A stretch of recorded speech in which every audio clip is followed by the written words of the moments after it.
Hello everyone, my self Dheeraj Kaushik, social science teacher. Welcome to my channel.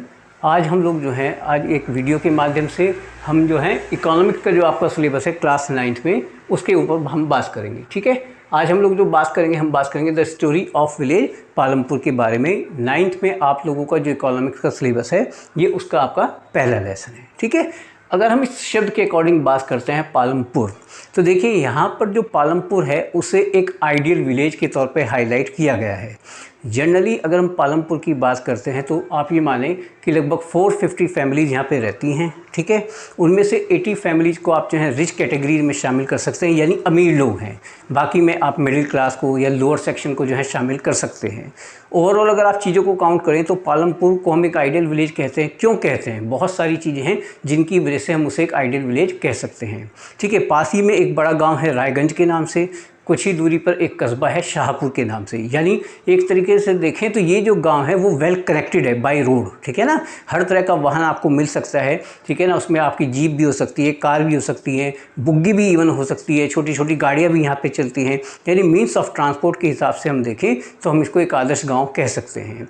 अच्छा, अगर हम education की बात करते हैं तो 2 प्राइमरी स्कूल वहाँ पर हैं, एक हाई स्कूल वहाँ पर है। इसके अलावा एक प्राइमरी हेल्थ सेंटर भी वहाँ पे काम कर रहा है। इसके अलावा हम ये कह सकते हैं कि भाई एक प्राइवेट डिस्पेंसरी भी वहाँ पे काम कर रही है। ठीक है ना, तो अगर आप एक तरीके से देखें पालमपुर को, अगर हम ध्यान से देखें तो हम इसको वाकई में एक ऐसे गाँव के तौर पर हाईलाइट कर सकते हैं जहाँ लगभग हर सुविधा जो है हमारे लिए अवेलेबल है।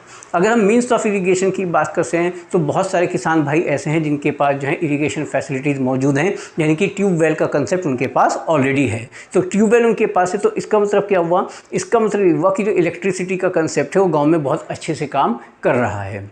अच्छा, जो हमारा लेसन है जनरली वो बात करता है फैक्टर्स ऑफ प्रोडक्शन के बारे में। यहाँ हम अगर पालमपुर के अकॉर्डिंग देखते हैं तो पालमपुर में आप ये देखें कि जो मोस्टली लोग हैं वो क्या करते हैं, वो एग्रीकल्चर पर बेस्ड है, यानी एग्रीकल्चर या उससे रिलेटेड कोई भी एक्टिविटी से वो अपना परिवार चलाते हैं। इसके अलावा भी बहुत सारी नॉन फार्मिंग एक्टिविटीज़ जो है वहाँ पर लोगों के द्वारा की जाती हैं ताकि उनका जो परिवार है वो चल जाए। अच्छा, अगर आप टोटल पॉपुलेशन को देखें तो आप देखेंगे कि जो अमीर लोग हैं, पैसे वाले जो किसान हैं, उनके जो घर बने हुए हैं वो पक्के हैं, सीमेंटेड हैं। ठीक है ना, इसके अलावा कुछ दलित भाई हैं, ठीक है ना, या कुछ जो है बहुत गरीब परिवार है जिनके घर या झोपड़ी जिनको आप कह सकते हैं कि जो है फूसी से जो है बनाई गई है। ठीक है, या उसके ऊपर जो है एक तरीके से कह सकते हैं कि छोटे छोटे टीन शेड जो है डाले गए हैं। इस तरीके से जो है ये सब चीज़ें वहाँ पर बनाई गई हैं। हमारा जो लेसन है बेसिकली वो इस चीज़ पर काम करता है कि अगर हम फैक्टर्स की बात करते हैं, फैक्टर्स ऑफ प्रोडक्शन की बात करते हैं को एक तरीके से माने कि किसी भी इंडस्ट्री को एस्टेब्लिश करने के लिए, किसी भी प्रोडक्शन एक्टिविटी को पूरा करने के लिए हमें कौन कौन से फैक्टर्स चाहिए या कौन कौन से पॉइंट एक तरीके से हमारे पास होने चाहिए, और उन पॉइंट्स के बिहाफ पे अगर हम देखें तो कैसे आप इस चीज़ को आगे लेकर जा सकते हैं। तो फैक्टर्स ऑफ प्रोडक्शन में सबसे पहले हम शामिल करते हैं लैंड को। किसी भी प्रोडक्शन एक्टिविटी को कंप्लीट करने के लिए हमारे पास ज़मीन का होना बहुत ज़रूरी है, और हमें ये भी ध्यान रखना होता है कि वो ज़मीन एक ऐसी जगह पे होनी चाहिए जहाँ मीन्स ऑफ ट्रांसपोर्ट और मीन्स ऑफ कम्युनिकेशन अवेलेबल हो। अब मान लीजिए आपको एक फैक्ट्री डालनी है, ठीक है, और आपके किसी रिश्तेदार ने कहा कि भाई जंगल में मेरी ज़मीन पड़ी हुई है, आप उसे यूज़ कर लीजिएगा। अब वो ज़मीन आपको फ्री में मिल गई लेकिन उसकी कमर्शियल वैल्यू तो कुछ नहीं है ना। और फिर सबसे बड़ी बात ये देखें कि अगर आपने वहाँ पर प्रोडक्शन करना शुरू भी कर दिया तो जो आपकी कॉस्ट है वो बहुत ज़्यादा बढ़ जाएगी, क्योंकि वहाँ पर मीन्स ऑफ ट्रांसपोर्ट और मीन्स ऑफ कम्युनिकेशन तो अवेलेबल नहीं होगा। तो इसलिए जहाँ पे भी आप ज़मीन ले रहे हैं वहाँ आपको इस चीज़ का ध्यान रखना चाहिए कि वो सब लोगों की पकड़ में या पहुँच में आसानी से होनी चाहिए।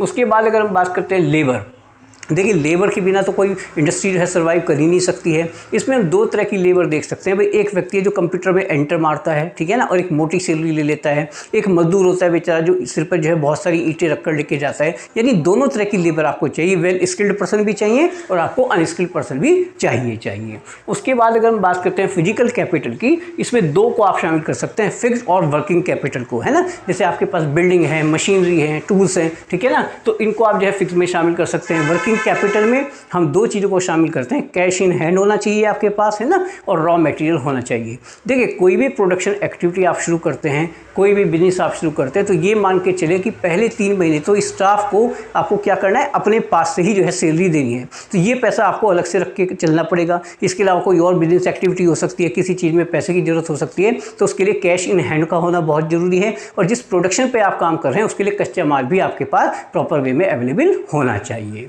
उसके बाद अगर हम बात करते हैं ह्यूमन कैपिटल की, देखिए किसी भी इंडस्ट्री को लगाना, उसके ऊपर काम करना, उसके ऊपर प्लानिंग करना, फिर उस चीज़ को अप्लाई करना है ना, पॉलिसी का इम्प्लीमेंटेशन जो है चलाना, या उसको लोगों के ऊपर बहुत अच्छी तरीके से अप्लाई करना, बहुत सारी प्लानिंग चाहिए, ठीक है ना। और उन सब योजनाओं को करने के लिए या इन सब प्लानिंग के ऊपर काम करने के लिए हमारे पास वेल स्किल्ड जो है लोग होने चाहिए, जिनको हम जो है ह्यूमन कैपिटल में शामिल कर लेते हैं। भाई मान लीजिए आपने बीटेक किया, ठीक है, उसके बाद आपको जो है किसी कंपनी ने अच्छा ऑफर दे दिया, आपने जॉब करना शुरू कर दिया। अब कंपनी को लगा कि अगर वो आपको एमटेक भी करा देते हैं तो इससे कंपनी का जो आउटपुट है वो भी बढ़ेगा, है ना, और आपके स्किल भी बढ़ जाएंगे। तो कंपनी ने इस चीज़ पे काम करना शुरू कर दिया। तो जो ह्यूमन कैपिटल है वो इसी चीज़ को इंडिकेट करता है कि जो ह्यूमन रिसोर्स है, यानी मैं और आप हैं, कि हमारे ऊपर पैसा कैसे इन्वेस्ट किया जाए जिससे कि हमारे स्किल्स बढ़ जाएं और हमारी कंपनी के भी स्किल्स जो हैं बढ़ जाएं। ठीक है, आई थिंक आपको ये सारी बातें क्लियर होंगी जितनी बात हमने की है। सबसे पहले ध्यान रखना है कि फैक्टर ऑफ प्रोडक्शन से पहले पालमपुर का डिस्क्रिप्शन आपको पता होना चाहिए कि हम इसे एक आइडियल विलेज का दर्जा इसलिए देते हैं कि भाई well connected with the road है,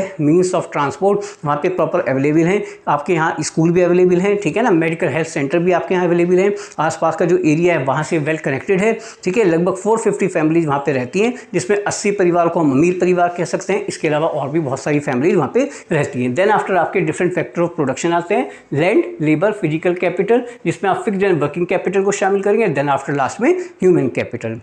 आप चैनल के साथ बने रहें। अब मैं जो है जल्दी से जल्दी जो है आपका जो 9th क्लास का सिलेबस है वो जो है सबका सब जो है मैं आपके लिए अपलोड करूँगा, ठीक है। आप इसके साथ बने रहिएगा, ज़्यादा से ज़्यादा लाइक कीजिएगा, शेयर कीजिएगा और सब्सक्राइब कीजिएगा। Okay, thank you.